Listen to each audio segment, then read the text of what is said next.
मैले के भन्छु भने मैले एकता गरेर गल्ती गरेको होइन। मैले त कम्युनिस्ट आन्दोलनलाई एकताबद्ध गर्न खोजेको हो र समाजवादको निम्ति एउटा विशाल अभियान लैजान सोचेको हो। मैले त संविधान संशोधन गर्दै जान 2/3 मेजोरिटी चाहिन्छ त्यसको निम्ति गर्न खोजेको हो र मैले फेरि आत्मसमर्पण गरेर एकता गरेको पनि होइन। आलो पालो अध्यक्षता भनिएकै थियो, आलो पालो सरकार भनिएकै थियो। नेपालमा संघीय लोकतान्त्रिक गणतन्त्र स्थापनामा माओवादी आन्दोलन र प्रचण्डको नेतृत्वको मुख्य भूमिका छ भन्ने कुरामा केपी ओलीले हस्ताक्षर गरेकै छन्। त्यो जिउँदै छ त्यो हस्ताक्षर। भने मैले नेपालमा राजनीतिक स्थायित्व, राष्ट्रिय एकता र अनि समृद्धिको एउटा नयाँ यात्रा सुरु गर्न पहल गर्नु गल्ती हो त। अब पछि केपीले जब जालजेल गर्न थाले, षड्यन्त्र गर्न थाले, अब पार्टी भित्रै चाहिँ विधि पद्धतिको चाहिँ निर्ममतापूर्वक हत्या गर्न थालेपछि विद्रोहको झण्डा कसले उठायो? म तपाईहरुलाई गहिरो गरी यो प्रश्नलाई विचार गर्नुहोस् भन्न चाहन्छु। मैले 19 पृष्ठ लामो दस्तावेज यो संसद विघटन गरेपछि होइन, त्यो भन्दा पहिल्यै अब केपीको यो प्रवृत्तिले न दलित न कुनै उत्पीडित जाति या वर्ग कसैको पनि मुक्ति सम्भव हुने देखिएन। यिनले ठग्ने काम मात्रै गरे, सहमति सबै कुरा गरे। सबै ल्याएको माओवादी जनयुद्धले हो भन्नेमा पनि हस्ताक्षर गरेका छन्। सबै बराबरी गरम भन्नेमा नि गरेका छन्।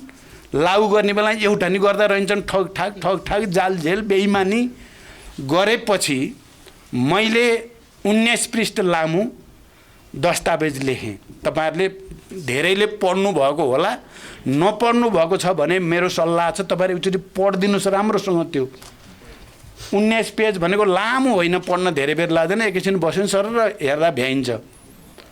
तपाईले हेर्नुभयो भने मैले विचारमा के भन्न खोजेको, राजनीतिमा के भन्न खोजेको, विधि पद्धतिमा के भन्न खोजेको, उत्पीडित वर्ग जाति क्षेत्र लिङ्ग समुदायको हक अधिकार बारे मैले के भन्न खोजेको भन्ने कुरा त्यहाँ तपाईहरुले सबै देख्नुहुन्छ।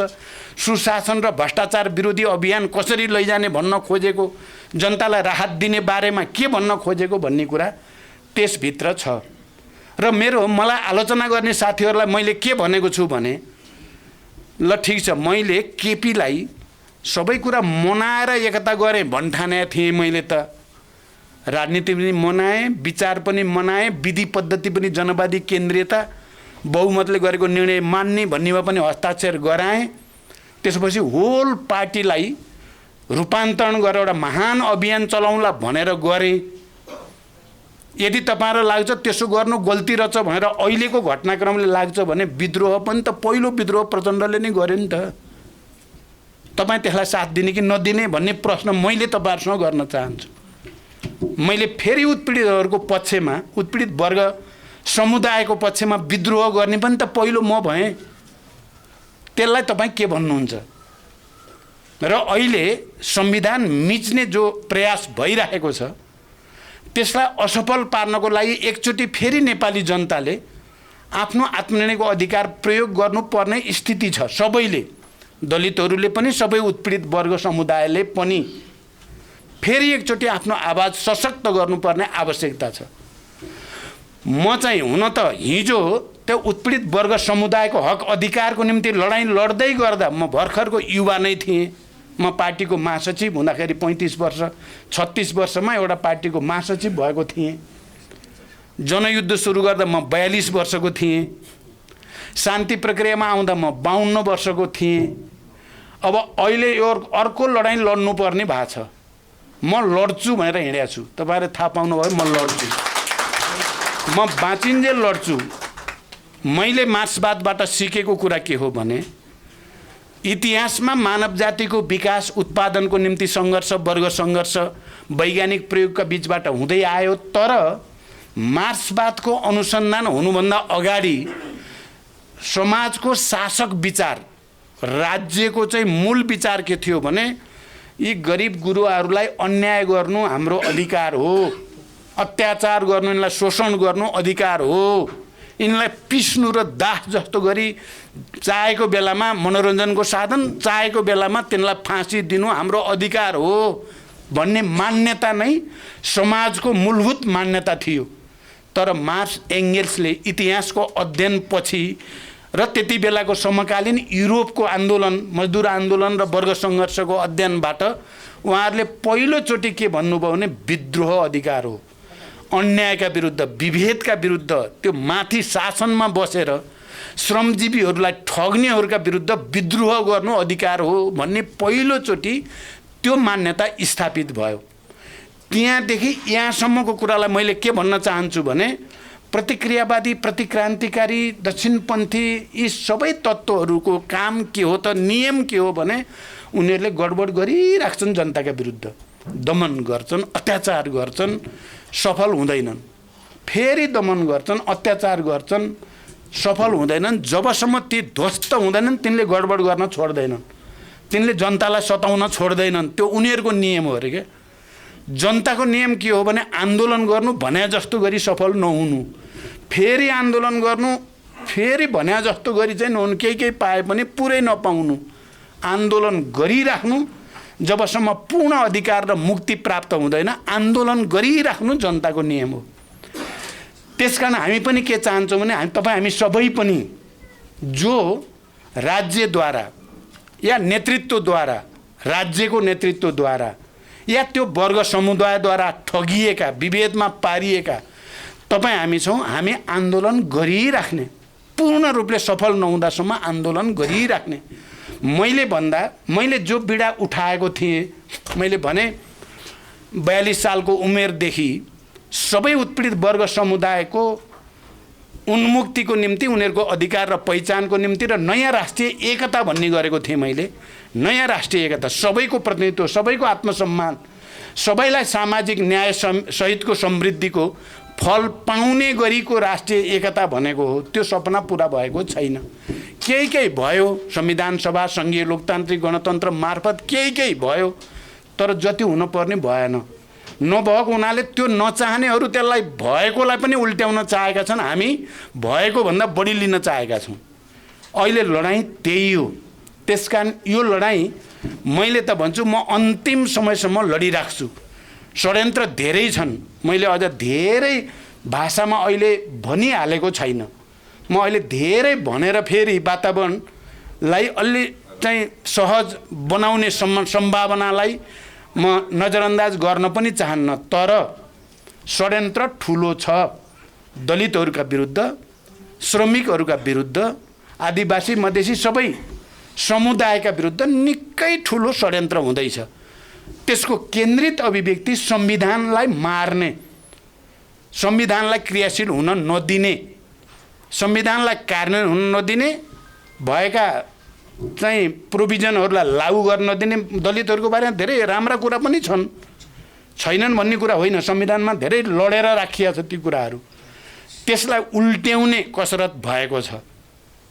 अब म त बाँचिन्जेल लड्ने नै भएँ। अब मलाई विश्वास छ कहिलेकाहीँ के हुँदो रहेछ भने प्रतिक्रियावादीहरूले एउटा सोचेर गर्दा रहेछन्। उनीहरू त षड्यन्त्र सोचेका हुन्छन्, तर परिणाम चाहिँ त्यो जनताको पक्षमा भइ पनि दिँदो रहेछ क्या। मैले सधैँ भन्ने गरेको छु, तपाईँहरूले सुनि पनि सक्नु भएको छ। केपी ओलीजी मसँग बेसरी रिसाउनु भयो क्या। मैले केन्द्रीय समितिको बैठक राम्रोसँग चलाएँ भनेर रिसाउनु भयो र मेरो कुर्सी हटाइदिनु भयो क्या एकचोटि।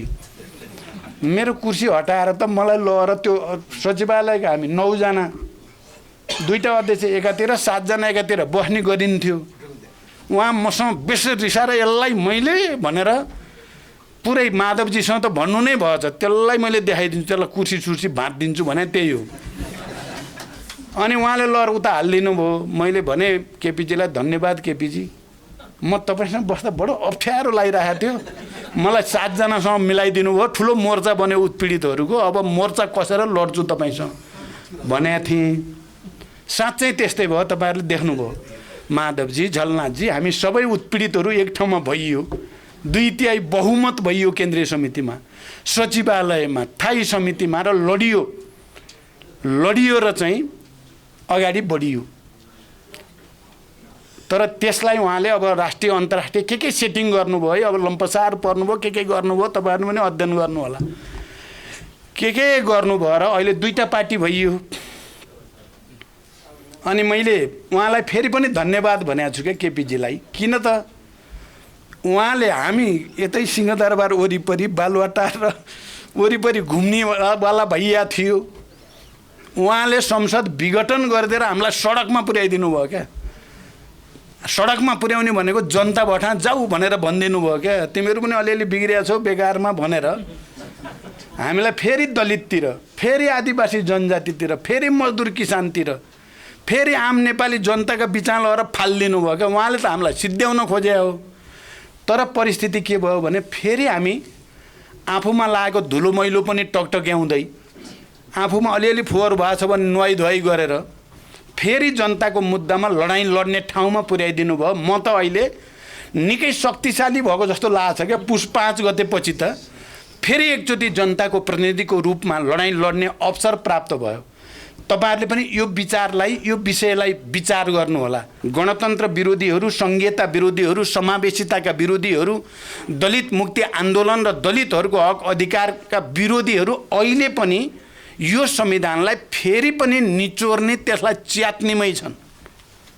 तपाईहरुले कतिको विचार गर्नु भएको छ। त्यसकारण अहिलेको आन्दोलन धेरै कुरा धेरैतिर दिमाग लाग्यो भने दिमाग खराब हुन सक्छ।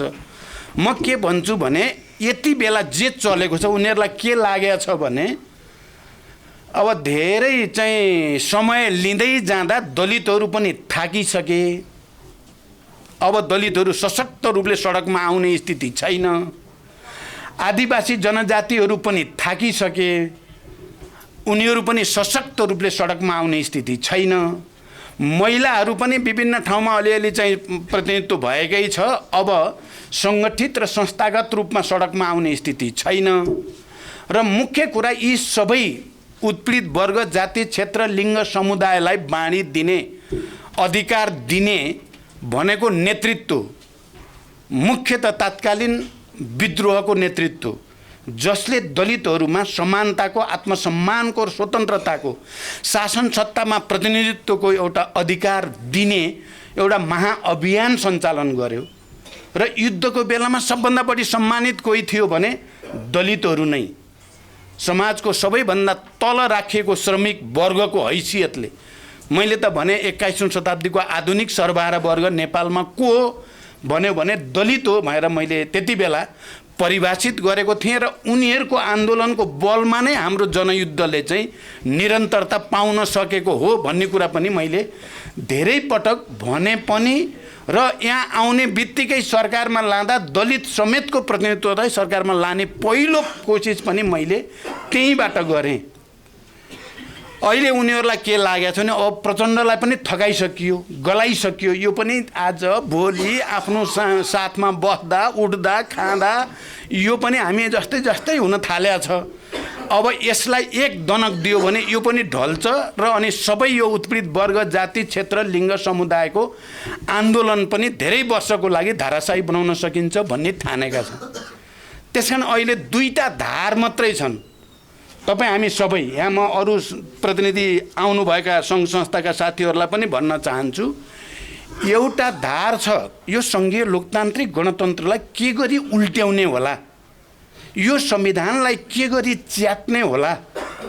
माओवादी आन्दोलनले पैदा गरेको संविधान सभा र समावेशी समानुपातिक मान्यतालाई के गरी निस्तेज पार्ने होला भनेर देशभित्रका हिजोका गणतन्त्र विरोधी सामन्तवादका दलालहरू, देशभित्रका र देश बाहिरका प्रतिक्रियावादीहरू पनि, जसले यो संविधानलाई स्वीकार्न सकेका छैनन्, विचार गर्नुहोला। ती सबै मिलेर एउटा धार बनेको छ र ती सबैले नेपालमा यो संविधानलाई निस्तेज पार्न सक्ने मान्छे खोज्दै जाँदा उनीहरूले केपी ओली भेटेका छन्। केपी ओली नै रहेछ यो संविधान पनि सिद्ध्याउन सक्ने, गणतन्त्र पनि सिद्ध्याउन सक्ने, सबै उत्पीडित वर्ग, जाति, क्षेत्र, लिङ्ग, समुदायलाई उनीहरूका हक अधिकारलाई सिद्ध्याउन सक्ने पहाडिया उच्च जातीय अहङ्कारवादको प्रतिनिधि र विदेशीको अगाडि राम्रै लम्पसार पर्न पनि सक्ने सजिलै 20औं 25औं वर्षदेखि विदेशीहरूले हुर्काएको पालित पोषित पनि को हो भनेर हेर्दै जाँदा सबैले विचार गर्नु होला, सबैले केपी नै देखियो भनेका छन् र अहिले केपीलाई प्रतिनिधिको रूपमा त्यो धारको प्रतिगामी, प्रतिक्रान्तिकारी, निरङ्कुश, लोकतन्त्र विरोधी, समावेशी, समानुपातिक विरोधी, सारमा सङ्घीय लोकतान्त्रिक गणतन्त्रलाई नाश गर्न सक्ने पात्रको रूपमा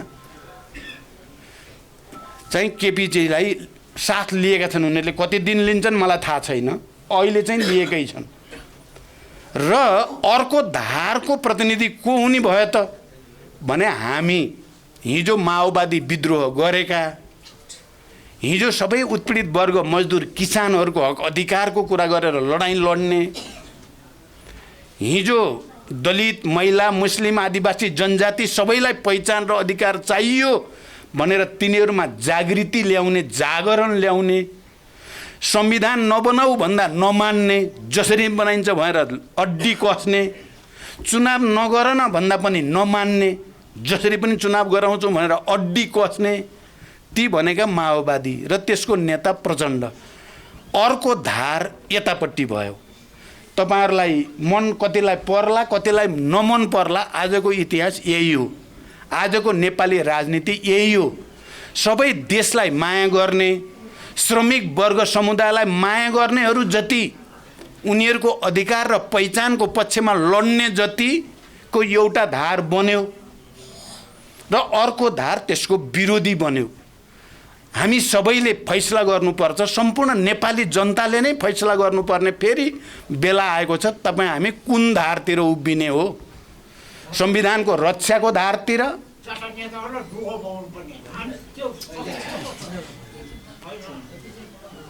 तपाईँ कुन पक्षतिर उभिने भन्ने सबै नेपालीहरूले जवाफ दिनुपर्ने छ। सबै बुद्धिजीवीहरूले, पत्रकारहरूले, साहित्यकारहरूले, कवि कलाकारहरूले र आन्दोलनकारी सबैले पनि उत्तर दिनुपर्ने छ। तपाईँ संविधानको रक्षा गर्ने र त्यसलाई संशोधन गर्दै परिमार्जन गर्ने पक्षमा कि संविधान च्यात्ने पक्षमा हो? फैसला गर्नुपर्ने कुरा त्यो छ। तपाईँ सबै खाले जातीय विभेद उन्मूलनको पक्षमा हो कि यसलाई कायम राख्ने पक्षमा हो? तपाईँ संविधान खारेज गर्ने पक्षमा हो, संसद विघटन गर्ने पक्षमा हो, तपाईँ निरङ्कुशताको पक्षमा हो? तपाईँले दलित, महिला, मुस्लिम भनेर गोईको आँसु चुहाउनुको केही अर्थ हुँदैन। त्यहाँ तपाईँ कुन धारतिर हो? यो धार फैसला गर्नुपर्ने बेला आइराखेको छ र यस्तै बेलामा हामी यो जातीय विभेद उन्मूलन दिवस मनाउँदैछौँ। त्यहाँ साथीहरू, म तपाईँहरूसँग हिजो आन्दोलन, विद्रोह, क्रान्तिमा जो बलिदान भयो, हजारौँ हजार, एकजना, दुईजना, 100 जना, 50 जनाको कुरा होइन, हजारौँ दलितहरू, हजारौँ आदिवासी जनजातिहरू, हजारौँ मजदुर किसानहरू, बाहुन क्षेत्रीकै अहिले मातृकाजीले भने जस्तै श्रमिक भयो भने बाहुन क्षेत्री पनि श्रमिकै हो। मलाई त अहिले के पनि खुसी लाग्छ भने यहाँ रणेन्द्र बराली हुनुहुन्छ, मैले अहिले उहाँले बोल्नुहुन्छ भने उहाँलाई बोल्ने हो भने बोल्न दिउँ भनेको थिएँ। किनभने मलाई एउटा भावनात्मक अलिकति केही कुरा भन्न मन लाग्यो। म किन दलित र उत्पीडितहरूपरि यति धेरै संवेदनशील भएँ र मैले आफ्नो जात त्यागेको मान्छे हो म। वास्तवमा भन्ने हो भने प्रचण्ड भनेको जात होइन, जाति होइन, त्यो नेपालको सबै श्रमिक जनताको प्रतिनिधि नाम हो प्रचण्ड। प्रचण्डमा दलित पनि छ, आदिवासी छ, मधेसी छ, मुस्लिम छ, महिला छ, पूर्वेली छ, पश्चिमेली छ, सबै छ, त्यो सबै छ त्यसभित्र। मैले चाहिँ म 8 वर्षको उमेरमा पहाडबाट मधेस झरेको, भित्री मधेस चितवनमा, मेरो घरको सधियारा सँगै बच्चामा चाहिँ डन्डीबियो खेल्ने सबै साथीहरू दलित मात्रै थिए। उहाँलाई रणेन्द्रजीलाई थाहा छ, मेरो घरको ठ्याक्कै जोडिएको घर दलितको थियो र मैले कम्युनिस्ट शिक्षा पहिला सिकेको पनि दलितैबाट। मैले बच्चैमा दलितको घरमा गएर खाना खाने, बस्ने सबै गरेको त्यही सधियारेमा। अनि पार्टी सदस्यता दिएको पनि उहाँ रणेन्द्र हुनुहुन्छ। मलाई राति लिएर गएर 10-11 बजे राति, त्यति बेला पञ्चायतको काल थियो, 28 साल 2028 साल, रणेन्द्रले लिएर जानुभयो। मेरो छिमेकी, मैले त्यो बाहिर पनि बोलेको छु, धनबहादुर विश्वकर्मा, तिनी मेरो छिमेकी हुन्। तिनले र रणेन्द्रजीले लिएर जानुभयो अर्को एउटा पूर्णलाल विश्वकर्मा भन्नेको घरमा। त्यहाँ रूपलाल विश्वकर्मा नै आएको थियो। त्यति बेला पुष्पलाल समूह फुटेको थिएन, पुष्पलालमै हुनुहुन्थ्यो। मैले बुझेको नि, म पुष्पलाल समूहमै चाहिँ प्रवेश गरेको बुझे हो मैले। तर सदस्यता लिएको रूपलाल विश्वकर्मा र रणेन्द्र बराली हो। 1 रुपियाँ मैले तिरेको छु त्यति बेला सदस्यता शुल्क। मैले यो कुरा कुनै मैले उसको लागि भने होइन, कसरी मेरो दलितप्रति एकदम अपनत्व, प्रेम, मित्रता, सहृदयता सजिलै ममा किन विकास भयो र जनयुद्धको बेलामा मैले दलितहरूलाई बढी सङ्गठित गर्ने, आन्दोलित गर्ने र उनीहरूको विद्रोहलाई चाहिँ प्रमोट गर्ने, जनसत्ताहरू बनाउँदा दलितहरूलाई नै सत्ता प्रमुख बनाउँदा आनन्द अनुभूति मैले किन गरेँ भन्दा मेरो बचपनदेखिको एउटा लगाव र कम्युनिस्ट आन्दोलनमा ल्याउन दलितहरूले मलाई गरेको सहयोग, योगदान, यो सबैको पनि भूमिका छ। तपाईहरुलाई आज हुन त यो कुरा मैले धेरै भन्ने गर्दैन थिएँ, म आज भन्न मन लाग्यो। मैले भने यो कारणले पनि चाहे त्यो एकदम विकट क्षेत्रका दलितहरूको विद्रोहको कुरा होस् या दलित महिलाहरूले गरेका ठुल्ठुला बलिदानका कीर्तिमानहरूका कुरा हुन् या त्यो भरि धेरै दलित नेताहरू कार्यकर्ताहरू जन्माउने एउटा प्रक्रियाको कुरा होस्, त्यसको ऐतिहासिक सन्दर्भ छ। र यो दलितसँग मात्रै होइन, आम महिलाहरूसँग पनि, मधेसीहरूसँग पनि, आदिवासी जनजातिहरूसँग, मुस्लिमसँग, तपाईँ हेर्नुभयो भने शेर्पासँग या सबै थारूसँग मेरो सम्बन्ध त्यस्तै हुन गयो। मेरो सम्बन्ध त्यस्तै हुन गएर आज म कहाँ पाउँछु त भने सबैका अधिकार खोज्ने प्रक्रिया अगाडि बढेको छ। हाबी कस्ता मान्छे हुन आइपुगे भने गणतन्त्रको निम्ति आन्दोलन गर्न हुँदैन भन्ने मान्छे गर्दै जाँदा तिनै प्रधानमन्त्री हुन आइपुगे। यो जातीय विभेदको अन्त्य र पहिचानको लडाईँ लड्नुहुन्न भन्ने मान्छे नै आइपुगे। मैले सार्वजनिक रूपमा नै भनेको छु, आत्मसमीक्षा हामीले नै गर्नु पर्ला। कहाँ कहाँ त्रुटि भयो त हाम्रा पनि केही स्टेपमा त्रुटि भए होलान्। त्रुटि भए पनि मैले दस्तावेजमा पनि लेख्ने पनि गरेको छु। तर कुरा के चाहिँ हो त, कोही मलाई भन्छन् यस्तो भन्ने थाहा पाउँदा पाउँदै केपी जस्तो मान्छेसँग एकता गर्न किन गएको भनेर चाहिँ पनि मलाई आजभोलि आलोचना गर्ने साथीहरूले त्यस्तो मान्छे थाहा पाउँदा पाउँदै त्यसैसँग एकता गर्न जान पर्थ्यो त भन्नुहुन्छ।